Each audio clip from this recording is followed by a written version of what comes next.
was revival.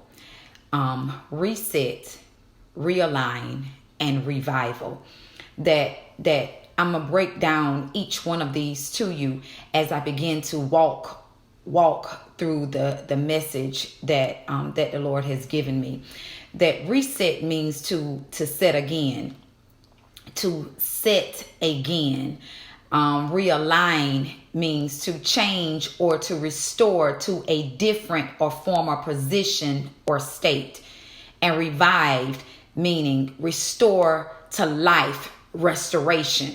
That during this time of quarantine or social distancing, as they asking everybody to do, that the Lord started speaking some things to me.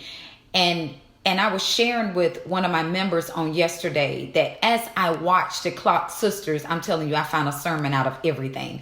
As I was watching the Clock Sisters, there was something that hit me like a ton of bricks. And I wrote a little bit about it. When Miss Maddie, Sister Maddie, wanted Twinkie to stay with them and play, but yet she still wanted to go with the guys. She kept saying that she didn't want to play anymore, and Sister Maddie was saying to her that she was talking to her about her gift of playing, and she said to her mother, she said, "I don't know the difference into pleasing you and to pleasing God." And that did something to me, and it brought me back to a place that oftentimes that we get so caught up into pleasing people and doing everything that people desire for us to do, that we're torn, and we are also we're conflicted in our own body, in our own spirit. We're tormented because we trying so hard to please somebody else, and we think by pleasing them that ultimately that ought to be enough, and we're being tormented because God is not satisfied. God is not pleased with us, and we don't know the difference because we pour so much into being everything to everybody else until we don't know how to be everything that we're supposed to be unto God. We walking around and we're all over the place. We trying to please our mama, we trying to please our daddy, we trying to please our sister, we trying to please our jobs, we trying to please our children, and we're pleasing everybody else, and to a degree we're not even pleasing them, because people will get from you the more that you will give.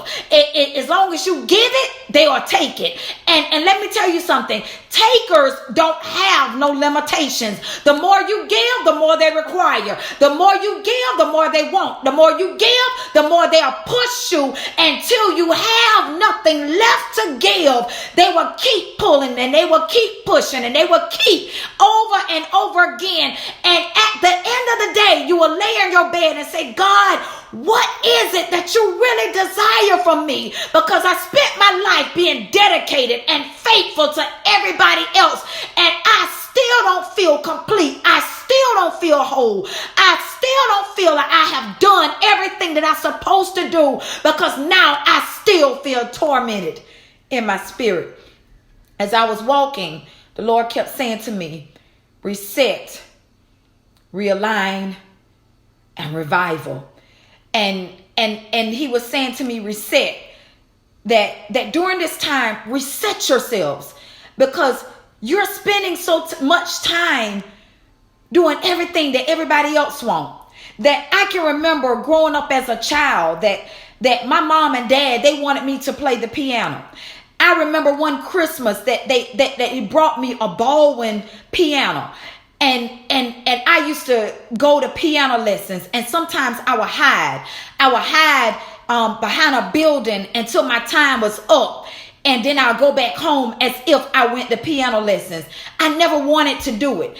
That they took me out of dance, and that the thing that I love to do, they took me out of it to make me do something that they wanted from me, because my mom said she always wanted to play the piano, or my dad always talked about just being a pianist and the things that will come from out of that. And he said, he talked about it at my installation service, and he said, but to my blinded eyes, I was so busy trying to force her to live and be something that I wanted and she did not even want. That after years and years of paying money to make me be something that they wanted me to be, and even though that I liked going talking to my teacher, I had liked going and just being around their family and watching them be free, that I was tormented because I didn't desire to be a piano player. I didn't want it. And after years of going and spending money, right now today, the only thing that I know how to play is Twinkle, Twinkle, Little Star. And I took piano lessons for years. But let me tell you something. That watching them, it brought me back to that place that even though they had the gift, I didn't have the gift. And let me tell you something, you don't have to be taught a gift. Because I hear a lot of people saying that I want to know what my gift is. Your gift is not taught. Your gift is what you already have on the inside of you. That anything that you got, anything that you have to try hard to do, it's not your gift.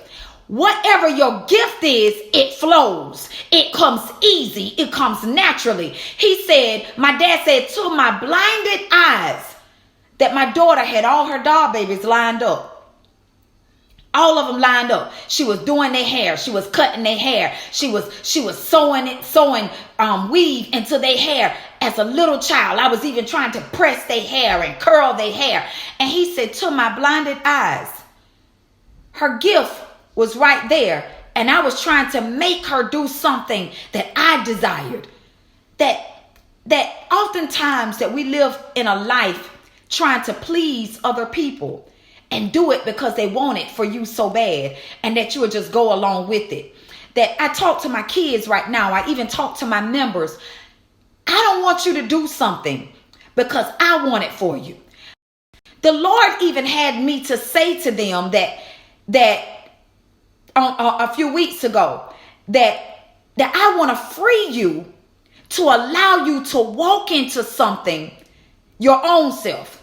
Because if you feel forced to come to church, if you feel forced to come to prayer, if you be forced to do something, you're resented.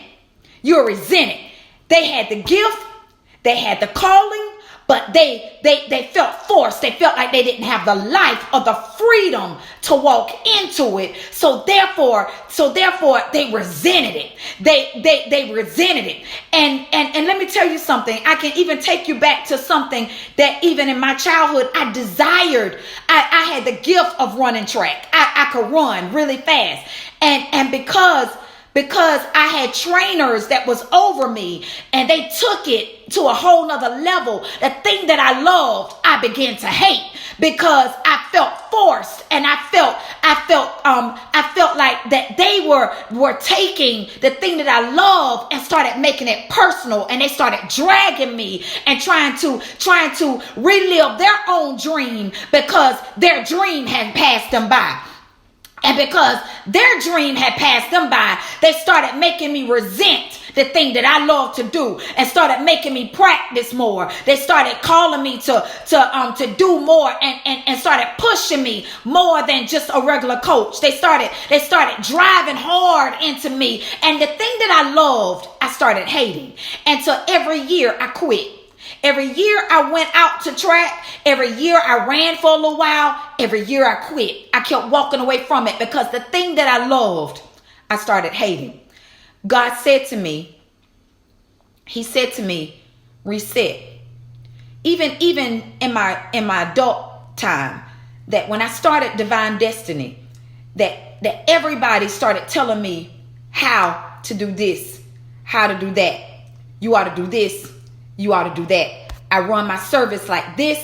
I do it like that. And you got to set your schedule like this, and so forth and so on. And my first service, I knew God wasn't pleased. I knew God wasn't satisfied. And even though things went well, things went good, I had to go home and reset. Go back to what God spoke to me, because people will put their ideas in you, and they will put how they feel, their own spin on something that you know that God has given you, and it will start looking like what they want it to be and not what God wanted to be. So I was at the end of service saying that God, this looked like somebody else's church. It didn't look like the ministry that you called me to. And God said, reset. Do it the way that I called you to do it. Because if not, you got to cultivate people's gifts. You got to cultivate it. Right now, my ministry is about cultivating what I see in you. Not for you to mimic me. Not for you to mimic T.D. Jakes. Not for you to mimic Juanita Bynum. But for you to be the best version of your own self. Because if not, you will start running around and being copies of somebody else. You'll start being a copy of what God has put in somebody else's life. And that is not what God has called you to do. And I'm telling you right now, you will walk in a place of not the place that God has called and that God has ordained for you. You will start mimicking what somebody else said. You'll start mimicking what somebody else did and not what God has spoken over your life. So I started saying, okay, God, reset. Then he said, realign. Realign means change or restore to a different or former position or state. You got to get back to what God has spoken over your life. That you got to reset yourself and now realign yourself to do the things that God has spoken over your life. And he said that when you begin to reset, when you begin to realign yourself with your vision, that you realign yourself with the thing that I've spoken over your life, then you will begin to see a revival. Restoration will come to you out of this. Restoration will come to you out of this. When you reset, you realign. I ain't talking about doing it how the family always did it. I'm not talking about walking in the same generational curses that your mama them did, that your daddy them did, that your cousin them did. I'm talking about when you reset yourself, because see, if it didn't work for them, how in the world you think it's going to work for you? That they're not free, and they speak in fear inside of you, and you will start mimicking, doing the same thing. And I'm telling you, God is saying, reset yourself. Find this time of quarantine. Get to yourself. Reset yourself. Because all of us are not called to be a rose. All of us are not called to be a daisy. All of us are not called to be a mechanic. All of us are not called to be the doctor, the lawyer, the hairdresser. All of us have our own separate calling. Check this. The Lord said to me, Romans 11:29, for God's gifts and call are irrevocable. They are given to you before you ever even repent. He already put inside of you, when he was knitting you together in your mother's womb, who he knew that you was going to be. What he was preparing you then for where he was calling you to. Stop allowing other people to put fear in you when you know that God has called you to be so much greater. If what they're saying to you is not lining up to what God is speaking to you, cut them off. Reset yourself. Realign yourself so that you can see a revival. God is going to replenish you. He's going to restore you. As I was walking today, that's all I kept hearing. Reset. I started going back over things that God gave me for my business, for my family, and for my church. Resetting some things. Realigning some things. Because out of this, there are some things that God is going to give us. And you're going to receive it just by being in line with God. That a revival is going to hit your bank accounts. It's going to hit your family, your business, your ministry.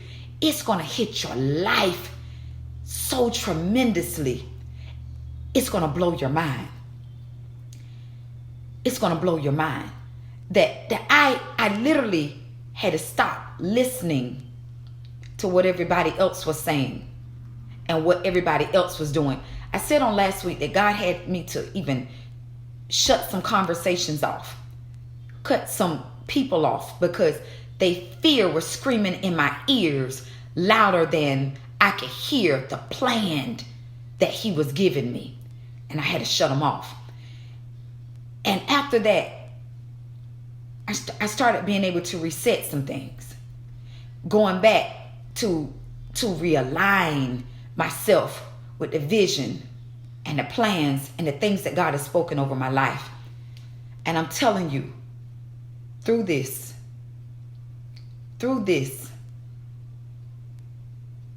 a revival, a replenishing, a restoration is going to hit you like never before. Walk in the promises of God. If what God is speaking to you is not lining up, and I don't care who they are, because people will abuse their authority because they know that you're submissive. And people will abuse their authority to take advantage of you, to make you do what they want you to do. I'm telling you, listen to what God has spoken. Pray for them that have rule over you. I'm not telling you to disrespect them, but let them know right now, I gotta adhere to what God has spoken over my life. Because what God has spoken over my life is not lining up to what you're saying. And God is not the author of confusion. He's not. Listen to what God is speaking. Follow the plans. Follow the plans. And through this, you will see a revival take place in your life. This pandemic is not a time to run scared. It's not a time to run in fear. It's a time now to set yourselves and get everything that God has spoken over your life, because some blessings are coming out of this. I heard a man of God said on yesterday, he said, when all of this is said and done, either you're going to come out on top or either you're going to get left behind. And I'm telling you, if you walk in a place of fear, if you walk in a place of not resetting and realigning yourself, the blessings that are set for you, you're going to miss them. You're going to miss them. And it will be nobody's fault but yours. So realign yourself. Reset yourself. Repent. Fall back into place. And watch what God does for you. This is Quick Word Tuesday. I know I went a little longer than I normally do. But share this word with somebody. Somebody needs to hear it, so that they can be able to receive the good of the Lord and the land of the living. There's some things that we're supposed to get right now. We ain't got to die in order to receive our crown. There's some crowns and some restorations and some finances and some wealth transfers that are coming out of this. You best believe it. You ain't got to die to receive it. There's some things that we're going to receive right here in the land of the living. I pray that you all have an awesome and wonderful Tuesday. Join us on tonight at 6 p.m. for Bible study on tonight. Join us. And I'm telling you, there is a word from the Lord. I preached on this past Sunday, the blood has the final say. And I will break down it some more tonight in Bible study. That in spite of what everybody else saying, The blood is speaking for me, and the blood has the final say. Have an awesome awesome Tuesday, and I'll see you later today.